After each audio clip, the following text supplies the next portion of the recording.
안녕하세요. 베리아빠입니다. 4주차쯤이었을까요? 아내가 갑자기 속이 울렁거리고 어지럽다고 말하기 시작했습니다. 평소 그렇게 좋아하던 계란 후라이도 기름 냄새 때문에 한 입도 못 대고요. 양치를 하면 계속 심하게 헛구역질을 합니다. 방금 밥을 먹었는데도 속이 울렁거린다며 제 손을 끌어다 등을 두들겨 달라고 합니다. 이제는 작은 냄새 하나에도 온몸이 예민해졌어요. 입덧이라는 건 도대체 왜 생겨서 아내를 이렇게 힘들게 하는 걸까요? 그리고 저는 곁에서 무엇을 해줄 수 있을까요? 지금부터 하나씩 자세히 알려드리겠습니다. 입덧은 대표적인 임신 초기 증상으로 주로 구역질과 구토 증상을 말합니다. 임신의 약 70%에서 80%가 겪는 아주 흔한 증상입니다. 보통 임신 4주차부터 슬슬 시작해 9주차에서 12주차 사이에 가장 심했다가 14주에서 16주차쯤 점점 가라앉습니다. 물론 개인차가 커서 마지막 달까지 가는 분들도 있어요. 오랫동안 입덧의 원인은 미스터리였습니다. 그런데 2023년 케임브리지 대학 연구팀이 국제학술지 네이처에 결정적인 답을 내놨습니다. 범인은 GDF15라는 단백질이었어요. 원래 우리 몸이 스트레스를 받을 때 나오는 물질인데 임신을 하면 태반과 아기가 이걸 엄청나게 많이 만들어냅니다. 그게 엄마의 뇌에 작용해서 메스꺼움과 구토를 일으키는 거죠. 그래서 임신 전에 이 GDF15 수치가 낮았던 사람일수록 임신 후 그 변화에 더 민감하게 반응해서 입덧을 심하게 겪는다고 합니다.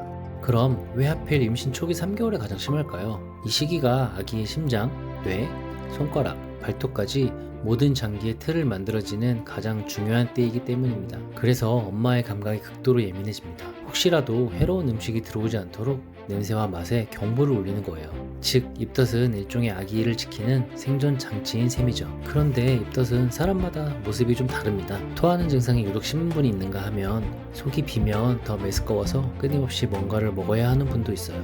특정 냄새 하나에 온종일 시달리기도 하고 입안에 침이 고이는 느낌 자체가 괴로운 경우도 있습니다. 우리가 흔히 토덧, 먹덧, 냄새덧, 침덧이라고 부르는 것들인데요. 결국 다 같은 입덧의 다른 얼굴인 셈이죠. 밥 냄새가 역해 밥을 못 먹고 맹물에서 비린내가 나 물도 못 넘기고 하루 종일 더부룩하다가 갑자기 극심한 공복감이 몰려오고 이 모든 게 다 입덧입니다. 그럼 우리는 무엇을 할 수 있을까요? 입덧을 견디는 대원칙은 딱 하나, 속을 절대로 비우지 마라입니다. 공복일 때 입덧이 가장 심하거든요. 그래서 입에 맞는 음식을 조금씩 자주 먹는 게 핵심입니다. 한 번에 몰아먹기보다 머리맡이나 가방에 간식을 두고 배고프기 전에 조금씩 드시는 게 좋아요. 여기서 남편이 할 수 있는 첫 번째 일이 나옵니다. 바로 간식 담당이 되어주는 거예요. 아내 입에 잘 맞는 간식을 미리 챙겨서 거실, 안방 곳곳에 놓아두세요. 그리고 항상 가방에 챙겨 놓으세요. 필요하면 바로바로 줄 수 있도록 준비해 놓아야 합니다. 음식 중에서는 생강이 과학적으로 효과가 입증돼 있습니다. 비타민 B6와 비슷하거나 더 나은 효과를 보였고 연한 생강차를 하루 두세 번 나눠 마시는 것도 좋아요. 레몬향이나 신맛 나는 과일, 따뜻한 사골국이나 숭늉도 도움이 됩니다. 두 번째 남편의 할 일이 미리 생강차를 연하게 끓여 식혀두고 틈날 때마다 아내에게 주면 좋습니다. 세 번째는 손으로 해줄 수 있는 일이에요. 손목 안쪽 주름에서 손가락 3개쯤 아래에 뇌관혈이라는 자리가 있어요. 여기를 지그시 눌러주면 울렁거림이 가라앉는데 도움이 됩니다. 그리고 등을 두드려주고 배를 쓰다듬어주는 것만으로도 정서적으로 안정감을 주어 울렁거림이 완화되는 효과가 있어요. 그냥 팔 없다 생각하시고 계속 두드리고 쓰다듬어주세요. 그리고 입덧약은 가능하면 복용하는 것을 추천드려요. 디클렉틴이라는 입덧약은 항히스타민제와 비타민 B6의 조합인데 20만 명이 넘는 인산부를 분석한 결과 기형 위험을 전혀 높이지 않았고 FDA 기준 가장 안전한 등급을 받았습니다. 미국 산부인과 학회도 1차 치료제로 권장하고요. 다만 2-3일이 누적돼야 나타나니 한 번 먹고 안 듣는다고 끊지 말고 꾸준히 드시는 게 중요합니다. 그리고 남편이 할 수 있는 가장 중요한 일은 사실 정서적 안정감을 주는 일입니다. 아내는 잘 못 먹어서 아기에게 미안해할 수 있어요. 하지만 임신 초기 아기는 10g 정도로 아주 작고 엄마 몸에 이미 쌓인 영양만으로도 충분히 자랍니다.